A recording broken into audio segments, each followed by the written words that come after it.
বন্ধুরা, আপনারা কি জানেন প্রতি বছর স্বয়ং মা লক্ষ্মী নিজে এসে জগন্নাথ দেবের রথ ভেঙে গুঁড়িয়ে দেয়? কিন্তু কেন, চলুন জানা যাক। জগন্নাথ দেব যখন প্রথমবার রথযাত্রার সময় মাসির বাড়ি যাওয়ার আগে জগন্নাথ দেব মাতা লক্ষ্মীর কাছে প্রতিজ্ঞা করেছিলেন যে উনি জগন্নাথ দেব 2 দিনের মধ্যে ফিরে আসবেন, কিন্তু মাসির আদর ভালোবাসাতে সেই প্রতিজ্ঞার কথা ভুলে যায়।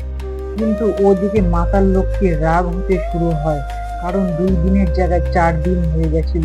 এরপরেও মাতা লক্ষ্মী পালকি সাজিয়ে সেবায়েতদের নিয়ে বেরিয়ে পড়েছিল জগন্নাথ দেবের মাসির বাড়ি পন্ডিচার মন্দিরের উদ্দেশ্যে।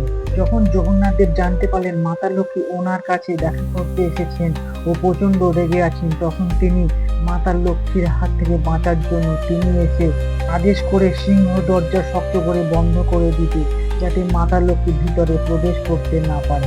এতে মাতা লক্ষ্মী ভীষণ রেগে যায় এবং জগন্নাথ দেবের নন্দীকে ভেঙে টুকরো টুকরো করে দেয় এবং মাতা লক্ষ্মী আবার শ্রীমন্দিরে ফিরে যান। ঠিক 9 দিন পর যখন জগন্নাথ দেব আবার মাতা লক্ষ্মীর কাছে ফিরে যান, তখন মাতা লক্ষ্মী প্রতিশোধ নেওয়ার জন্য জগন্নাথ দেবকে বাইরে ঠিক শ্রীমন্দিরের দরজা বন্ধ করে দেন। এরপর জগন্নাথ দেব মাতা লক্ষ্মীর কাছে ক্ষমা চাওয়ার জন্য একটি ফুলের মালা দেয় এবং একটি রসগোল্লা খাইয়ে রাগ থামায়।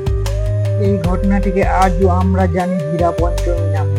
আর আপনি যদি রথযাত্রার সময় পুরী যান, তবে এই মা লক্ষ্মীর সুন্দর অনুষ্ঠানটিকে দেখে আসবেন।